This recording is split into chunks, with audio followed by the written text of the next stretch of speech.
출애굽기 15장 22절부터 마지막 27절까지의 말씀을 보겠습니다.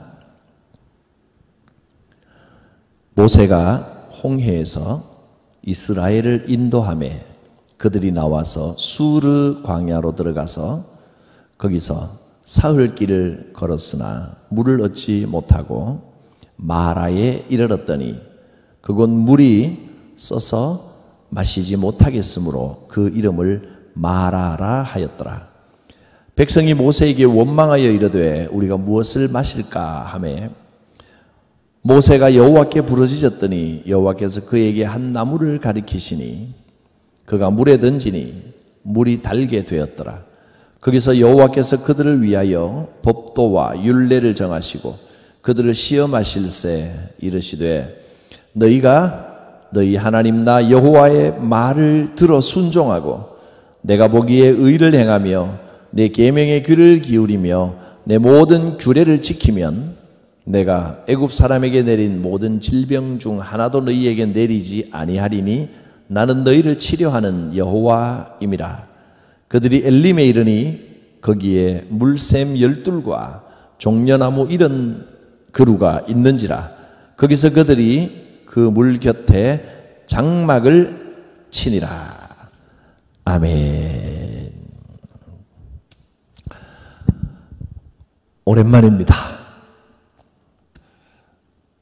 출애굽기를 하는 도중에 코로나 바이러스가 쳐들어와서 우리가 좀 쉬었습니다. 그러나 마냥 쉴 수는 없기에 영상으로 다시 수요 사경회를 이어갑니다. 출애굽기 14장까지 우리가 했는데 홍해를 건너는 시간이 몇 주간 오래 걸린 겁니다. 우리가 지난번에 홍해를 지난 시간에 지난번 사경회 때 모세가 자기가 가진 막대기로 그 손에 있는 것, 그 막대기로 홍해를 향하여 길게 뻗었을 때 그 지팡이에 그가 늘 몸에 지니고 다니던 그 지팡이를 통하여 여호와의 능력이 나타났습니다. 홍해가 갈라진 겁니다. 마른 땅같이 된 겁니다. 동풍이 밤새도록 불어서 물을 밀어내고 그 바닥을 마른 땅으로 만들어줬습니다. 백성들이 건널 수 있도록 해주었습니다. 그리고 구름기둥은 뒤로 쫓아오던 애국 군대를 혼란시키며 발길을 더디게 해주었습니다. 그리고 홍해를 건너고 이제 백성들이 어디를 가든지 이 구름기둥, 불기둥이 함께 합니다. 구름기둥이 멈추면 백성들도 멈추는 겁니다. 구름기둥이 행진하면 백성들도 행진하는 겁니다. 멈추는 게 더 힘들겠습니까? 행진하는 게 더 힘들겠습니까? 물론 멈추시는 게 더 쉬울 것 같죠? 근데 쉬는 것도 하루 이틀 일주일이지 계속 쉬라 그러면 이건 뭐 3개월 1년 자가격리 해보십시오. 견딜 수 있나? 쉬라는 겁니다. 움직이지 말라는 거예요. 쉴 때는 하나님이 쉬라 하시면 철저히 쉬는 것도 순종입니다. 무조건 열심히 뭐 뛰어다니기만 하는 것이 순종이 아니고, 그러니까 여러분 다시 한동안 이야기 안 했는데 다시 이야기합니다. 너무 열심히 하지 마세요.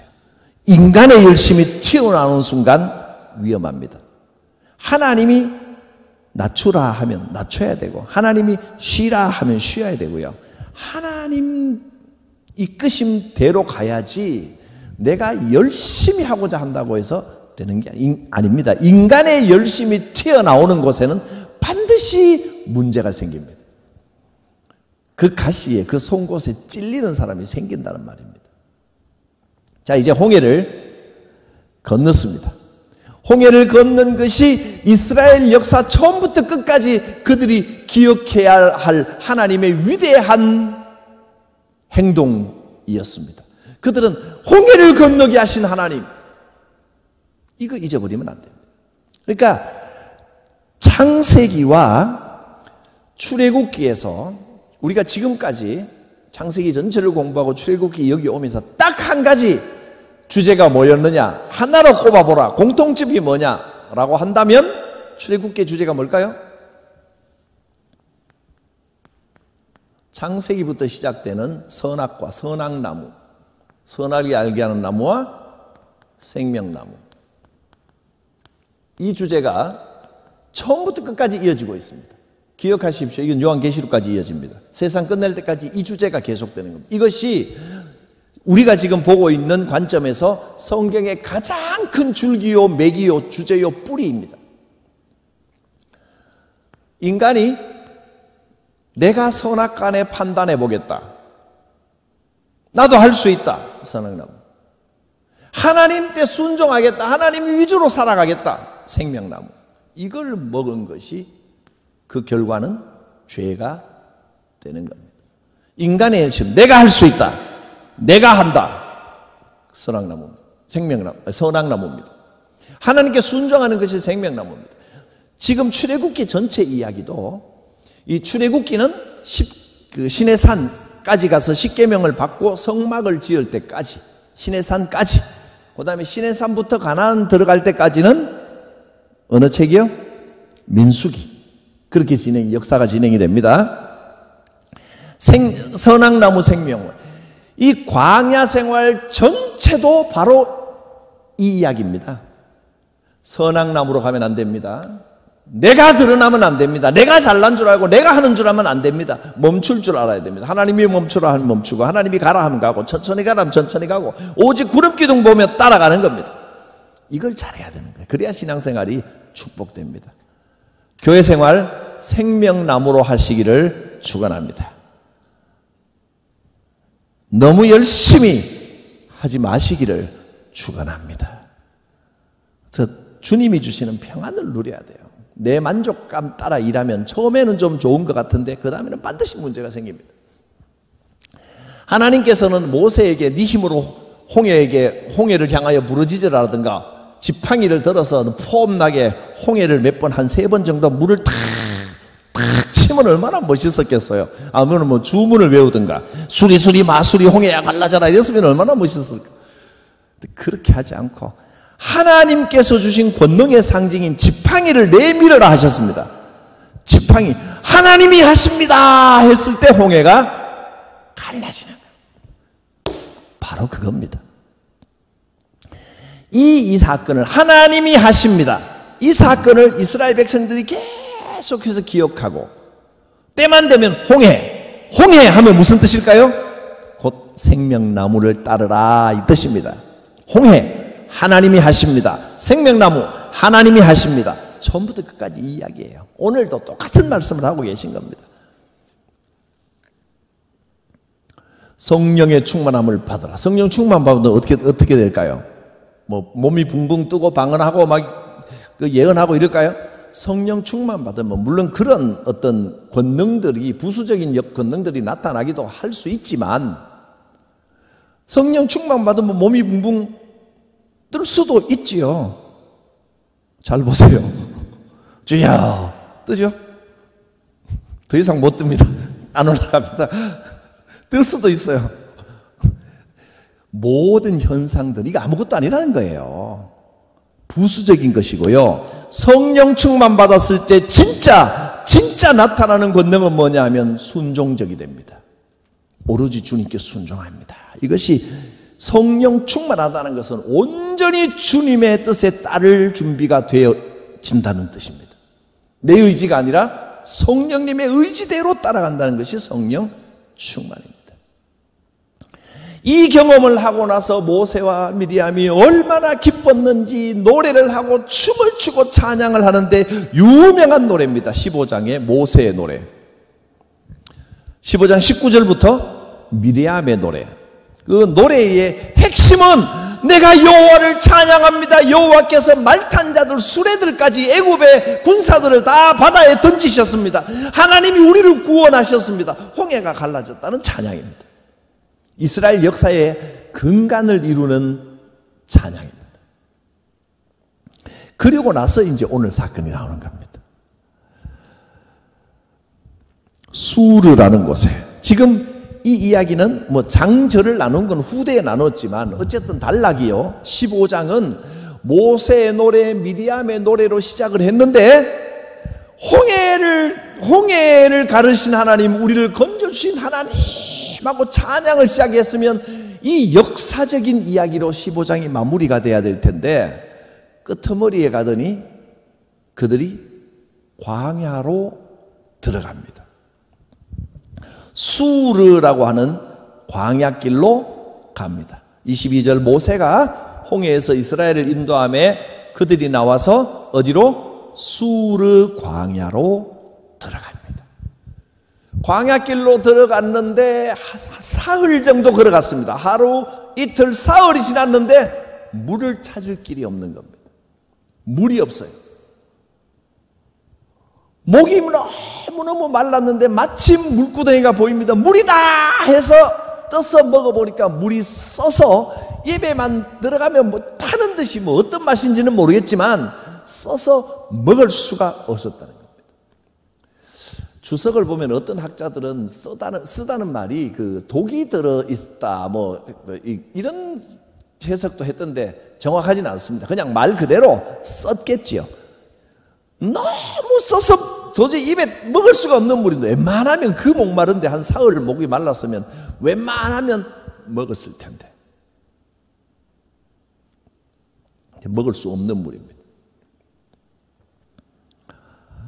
그러자 백성들이 어떻게 했다고요? 야, 이건 도저히 먹을 수 없는 물이구나. 하나님은 왜 보여주지나 말지, 물이다 했는데 이게 먹을 수 없는 물이니까 이 물 이름을 마라라. 마라. 요새 마라는 매운 중국 음식이 마라던데 여기는 관주를 잘 보십시오. 1 해놨습니다. 밑에 마라의 뜻이 무엇인가요? 쓴 물입니다. 쓴 거. 매운 거 아니고 쓴 거. 너무 써서 먹을 수가 없다. 이게 불평이 이미 담겨 있는 겁니다. 먹으라고 준 줄 알았더니 먹어보니 써서 못 먹겠다. 에이, 쓴 거. 말합니다. 그리고는 모세를 원망하기를 시작하는데 이르되 우리가 무엇을 마실까 하매, 이 점잖게 써놓은 게 아닙니다. 앞에 원망하매, 감히 지도자를 원망했다는 것은 피켓까지는 들었는지 안 들었는지 모르지만 물을 주셔, 물을 더, 물을 줘라 막 자기들 외치고 막 시위하고 이 정도 막 소란이 일어날 정도로 모세를 원망했다는 겁니다. 우리가 기사에 뭐 성동구 분들이 점잖아서 그럴 리는 없지만 성동구에서 시위가 일어나 이렇게 썼으면 점잖게 했겠어요? 구청장 나와 그러고 막 싸웠을 거 아닙니까? 우리 전구청장이 잘하니까 그럴 리는 없지만 어쨌든 지금 이게 모세를 원망하며 신문기사에 구청장을 원망하며 이렇게 써놨으면 엄청나게 구청 앞에 가서 시위했다는 이야기예요. 모세를 원망하여 이르되, 이 말은 엄청나게 원망했다는 이야기입니다. 우리가 무엇을 마실까? 마실 것도 없는데 어떻게 살라고? 우리 죽일 작정입니까? 우리를 살리시오, 물을 구해오시오, 막 시위를 했다는 겁니다. 얼마나 답답했으면 모세가 여호와께 부르짖었다고 그랬습니다. 하나님 어쩝니까? 어쩝니까? 이 백성들을 어떡합니까 도대체? 하나님 어떡하면 좋겠습니까? 자, 여러분, 불과 사흘 지났습니다. 나흘째 마라를 만났는데 뭐 사흘째인지 나흘째인지는 정확하게 사흘 길을 걸었으나 물을 얻지 못하고 마라에 이르렀다 했으니까 바로 그 사흘 이야기겠죠. 사흘째쯤 정확하게 우리 속담에 작심 3일, 작심 3일입니다.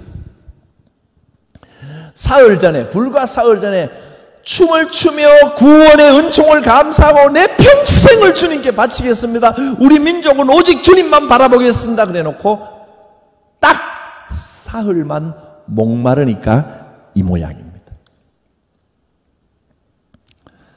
이것이 부패한 인간의 모습입니다. 여러분의 모습이고 저의 모습입니다. 구원의 기적을 체험한 지 불과 3일 만에, 불과 사흘 만에 옛 모습으로 돌아가 버렸습니다. 이제 그들에게 필요한 것은 하나님의 인도하심이 아니고 오직 물. 하나님 물이라고 주셨는데 써서 못 먹겠다. 에이, 쓴 거 이럴 수가 있느냐. 모세 원망하고 하나님 원망하고. 그들의 안중에는 하나님이 없었습니다. 진짜 신앙은 어려울 때 나오는 겁니다. 고난이 찾아와야 진짜 신앙이 보입니다. 불로 연단해 봐야 정금이 제대로 나오는 겁니다. 여러분, 이 고난 중에 정금과 같은 믿음을 소유하시기를 축원합니다. 정금과 같은 믿음. 그냥 일상적으로 평범하게 살면서 할렐루야, 하나님 나를 구원하셨습니다, 주님의 은혜입니다. 그리고 1년, 2년, 3년 지내면서 그냥 이것도 아니고 저것도 아니고 찬지 뜨거운지 미지근한지 뭔지도 모르겠고 그냥 지내갑니다. 차라리 내 인생에 약간의 고난이 있어서 내가 너무 나태해지지 않고 주여, 주님을 기억하게 하심을 감사합니다, 이런 삶이 낫습니다. 그게 진짜 축복입니다. 이스라엘 백성은 그 목이 말랐을 때 조금만 더 참았으면 좋았을 거예요. 조금만 더. 현실의 문제 앞에서는, 당장 눈앞에 닥친 문제 앞에서는 그토록 주님을 찬양하던 믿음도 흔적도 없이 다 사라져 버렸습니다. 하나님께서는요, 고난 너머에 반드시 더 큰 축복을 예비해 놓으신 하나님이십니다. 이걸 다시 한번 잘 들으셔야 됩니다. 고난 너머에는 반드시 뭐가 있다? 축복이 있다? 그냥 축복도 아니고 더 큰 축복이 예비되어 있습니다. 여러분, 우리가 지금 우리나라뿐 아니라 세계적으로 참 어려운 상황을 맞고 있는데, 제가 예언까지는 아니고 말씀의 정신에 의지하여 분명히 말씀할 수 있습니다. 이 고난이 지나고 나면 이 고난 너머에 우리 상상보다 더 크신 하나님께서 내 기대보다 더 큰 축복을 예비해 두셨습니다. 못 믿겠습니까? 지내보면 알게 됩니다. 안 오면 따지러 와도 좋습니다. 분명히 이건 성경의 기본 원칙입니다. 고난 후에는 축복이 있습니다. 오늘 말씀에도 그렇게 되어 있습니다. 마라의 쓴 물을 통하여 이스라엘 백성을 시험하신 하나님, 이 물을 먹으면 복통이 일어났다, 그래서 쓰다, 독이라기보다는 먹으면 막 배앓이를 하고 이런 물이다, 이런 해석도 있고 여러 가지 해석이 있습니다만은, 어쨌든 눈앞에 물 생긴 건 멀쩡한 물인데 먹으면 이건 먹을 수 없는 물입니다. 눈앞의 것으로 유혹했던 물입니다.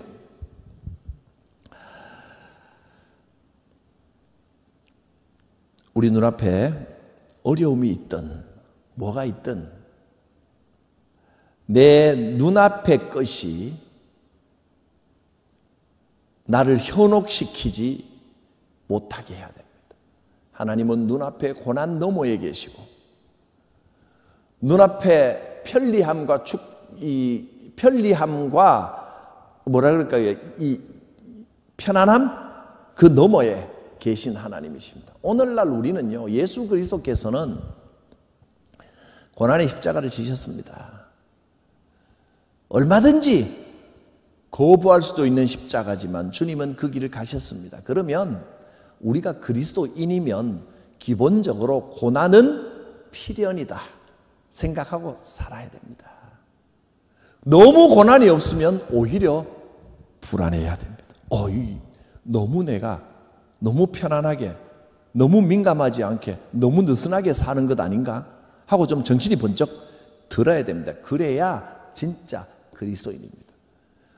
내가 정신 안 들면 하나님께서 정신 들게 해주십니다. 그때까지 기다리지 말고 사실은 조금 표현이 이상할지 몰라도 이건 이 표현 그대로입니다. 그리스도인들은 어느 정도는 내 몸을 느슨하게 편안하게 내버려 두지 말고 고난을 좀 찾아다녀야 됩니다. 내가 고생할 때가 좀 없나? 내가 수고할 때가 좀 없나? 그게 정상적인 그리스도인입니다. 이거를 외국 사람 이름은 잘 말 안 하려고 그랬는데 또 이건 본 회퍼라고 하는 그 나치 히틀러에게 저항했던 이 신학자가 뭐라고 표현했냐면 이렇게 표현했습니다. 그리스도인에게는 반드시 이게 있어야 된다는 거예요. 고난이 필연적인 고난. 우리가 고난이라 그러면 없으면 좋고 있으면 할 수 없고 그렇게 생각합니다. 그러나 진짜 고난은 그리스도를 따르는 사람에게는 필연적으로 고난이 있을 수밖에 없고 우리는 그리스도를 따르기 위하여 자기 십자가를 찾는 삶을 살아야 된다는 거예요. 자기를 부인하는 거, 내 십자가를 찾아가야 된다는 거예요. 어딨나. 지난 고난주간 주일 대예배 때 제가 말씀을 전한 예화 중에 생각나는지 모르겠습니다. 자기 십자가. 황금 십자가를 졌더니 너무 무겁더라는 거예요. 내 십자가보다 남의 황금 십자가를 부러워했는데 그걸 져보니까 너무 무겁고 나는 왜 이렇게 못생긴 나무 십자가 괴롭기만 하냐. 저 사람은 장미꽃 찌고 가는데 얼마나 좋겠나. 바꿔 매보니까 장미꽃 가시가 막 찌르더라. 사람들은 저마다 자기 몫의 십자가가 있습니다. 남의 삶을 부러워하지 마시기 바랍니다. 지금 내게 주신 이 고난은 곧 사명입니다. 사명.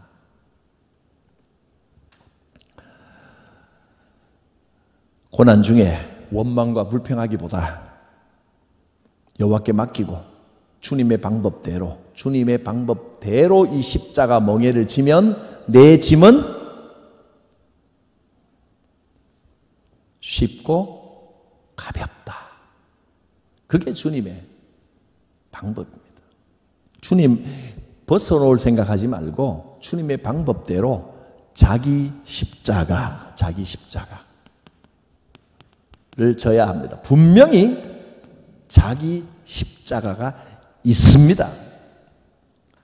나는 뭐 이렇게 편안한데 내 십자가는 뭐지? 하고 방구석에 앉아서 고민하지 말고 내 십자가가 뭔지 찾아 나가야 됩니다. 찾아야 됩니다. 이렇게 찾아보면 나의 수고를 필요로 하는 자리가 반드시 있습니다. 나의 헌신을 필요로 하는 자리가 반드시 있습니다. 또 때로는 내가 원치 않는 고난이 찾아왔다 할지라도 불평불만하기보다 고난 중에는 시편 37편의 삶을 살아야 됩니다. 여호와 앞에 잠잠하고 참아 기다리라. 악한 자들 때문에 불평하지 말라. 악한 꾀를 이루고 그 꾀로 형통하는 자들 때문에 시기하지 말고 불평하지 말고 원망하지 말고 나는 나의 길을 가라는 겁니다. 그리스도의 뒤를 따라 내 길을 가야 합니다. 이스라엘 백성들이 가나안으로 가는 그 여정에 가장 힘들었던 것들은 배고픔도 목마름도 아니었습니다. 그냥 불평 원망 때문에 문제였습니다. 하나님께서 이 광야 40년은 불평과 원망을 뽑아내는 기간이었습니다. 여러분 삶에서 불평과 원망을 내려놓으시기 바랍니다. 내가 빨리 지금 이 말씀 듣고 할렐루야 아멘 딱 내려놓는 사람은 복이 있나니 그런 사람이 복이 있습니다. 왜? 안 내려놓고 붙들고 있으면 하나님께서 짜서라도 불평과 원망은 짜내십니다. 고통스럽게 힘들게 내려놓지 말고 은혜롭게 아멘 할렐루야 이 말씀으로 변화되시기를 축원합니다. 하나님의 사람 모세는 백성들의 원망 앞에서 하나님께 부르짖어 기도했습니다. 하나님 어떻게 해야 되겠습니까? 그러자 하나님께서 답을 주십니다. 어떤 답을 주셨나요? 25절에 여호와께서 나무 하나를 가르치더니 그 나무를 꺾어 물에 던져라.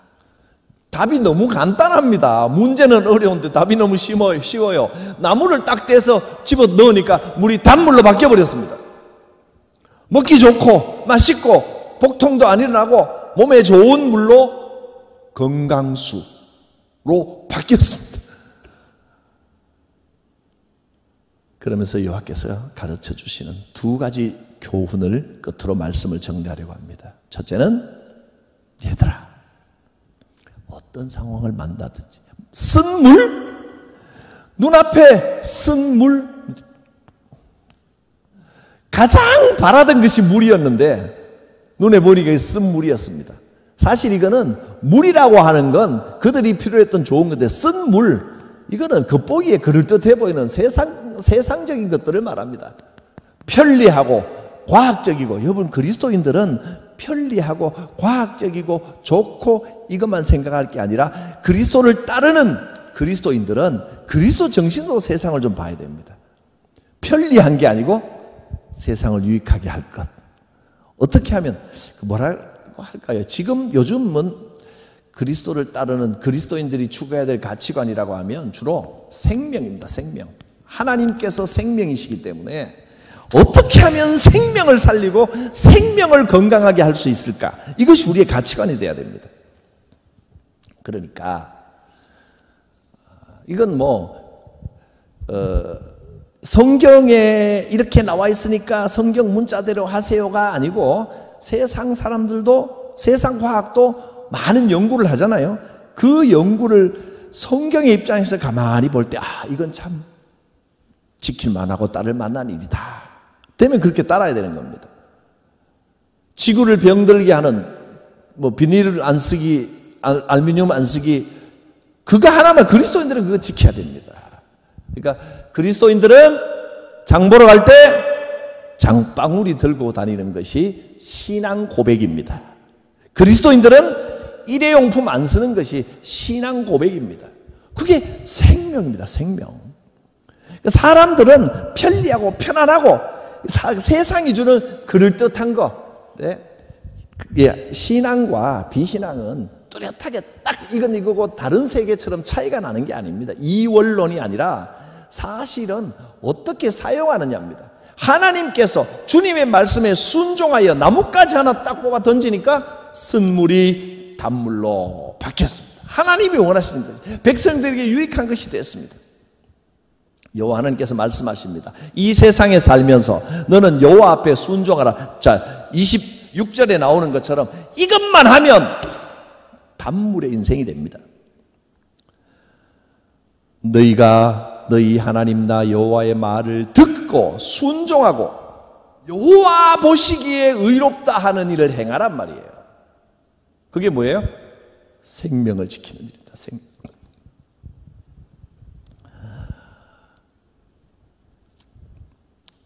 어떻게 보면 지금 우리가 정말 예배를 사모하고 예배를 드려야 되는데 예배를 모여드리지 못하고 있는 이 문제, 어떤 목사님이 그런 칼럼을 쓴 걸 제가 읽었는데 이런 말씀이 있습니다. 우리는 강도가 들어와서 칼을 겨눠도 우리는 목숨을 걸고 예배를 드려야 한다. 그러나 만일에 우리의 예배가 칼이 돼가지고 다른 사람을 찌르려고 한다면 예배를 중지하는 것이 신앙 고백이다. 일리가 있는 말씀이라고 생각을 합니다. 우리가 예배를 안 드리는 건 아니고 지금은 이제 예배 양식이 완전히 바뀌었습니다. 사실 여하한 상황이 와도 우리 이 가치관은 분명히 해야 됩니다, 여러분. 어떤 상황이 와도 여하해서는 어지간해서는 목숨 걸고 우리는 예배 자리를 사수하고 지키는 겁니다. 그런데 지금은 재난 상황이라 우리가 예배를 드리는 것이 생명을 위협하고 하고 있다면 이건 하나님의 뜻이 아니다. 우리가 함께 모이지 않고 조심하는 것이 하나님의 뜻이다. 생명이라는 가치관을 가지고 탁 들여다보면 분명해지는 겁니다. 생명의 안경을 끼고 모든 사물을 볼 수 있어야 합니다. 그게 하나님의 방법입니다.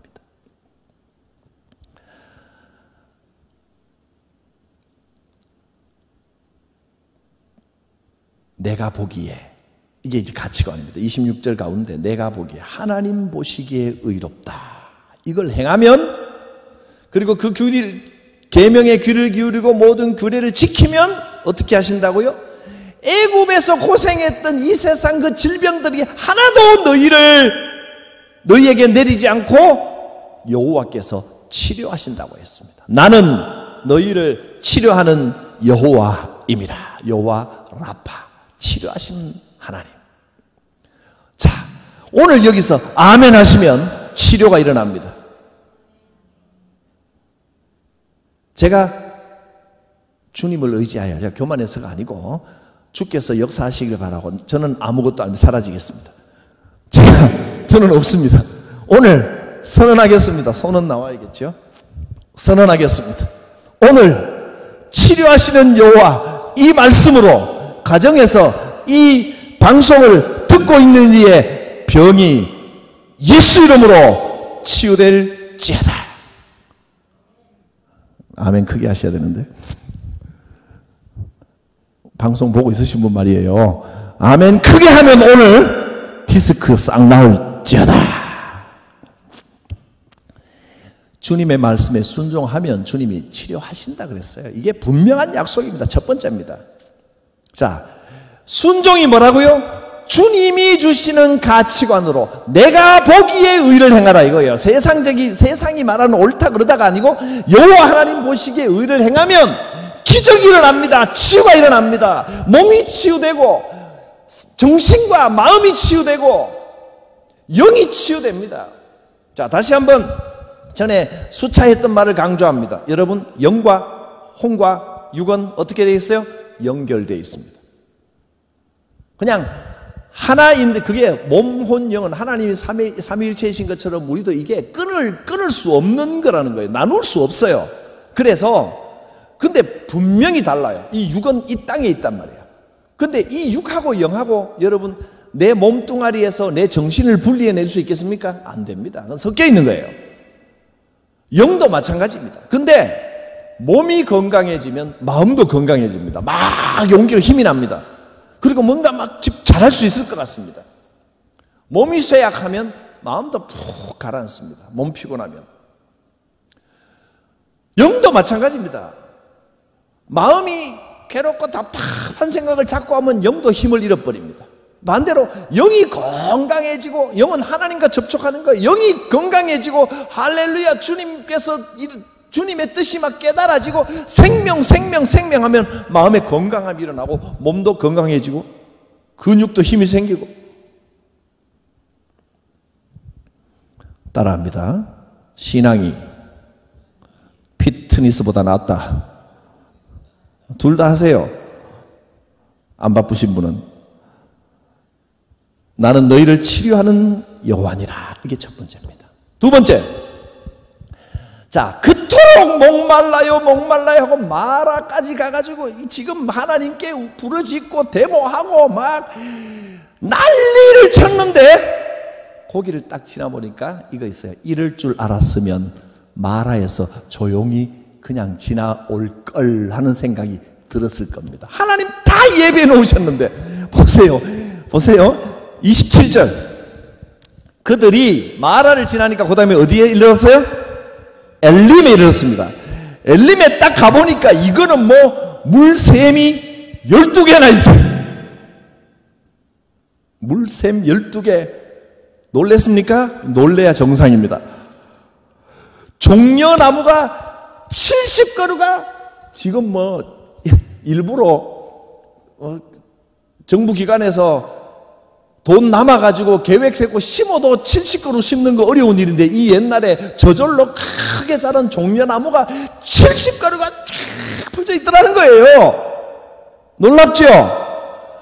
물샘이 12개나 있더라. 하나도 찾기 힘든 물샘이 12개나 있고 종려나무 이런 그루가 있는 데가 마라 바로 다음에 예비대에 있더란 말이에요. 거기에 하나님이 이렇게 이 고난 너머에 불평 불만보다 아멘 우리가 힘을 내서 조금만 더 가봅시다 그래서 바로 엘림인데, 이 사람들 안타깝죠.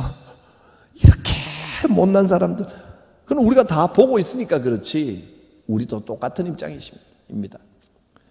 몇 발자국만 더 가면 엘림이 준비되어 있는데 조금만 더 갑시다 하면 바로 엘림인데, 지금 뭐 쓰니 다니 엘림에 가서는 마라가 생각도 안 났을 거예요. 아니 후회하면서 왜 그랬던가 내가 그러지 말걸 후회가 돼 부끄러웠을 겁니다. 엘림이 여러분을 기다리고 있습니다. 지금 우리가 힘이 듭니다. 사실 질병도 어렵지만 더 어려운 건 이 질병으로 인한 경제적인 어려움입니다. 그러나 여러분 지금은 어디예요? 마라입니다. 마라 다음에는 뭐가 있어요? 엘림이 있습니다. 하나님이 얼마나 많은 것들을 예배해 놓으셨는지 깜짝 놀라게 되실 겁니다. 엘림의 축복이 우리를 기다리고 있습니다. 여러분에게 엘림이 곧 속히 열려질 줄 믿습니다. 기도합니다. 거룩하신 하나님, 고난 중에 있는 성도들을 위로하여 주시고 용기를 더하여 주시옵소서. 엘림을 꿈꿉니다.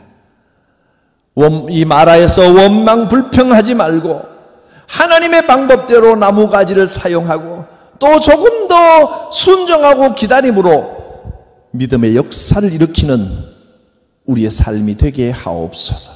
예수님의 이름으로 기도드립니다. 아멘.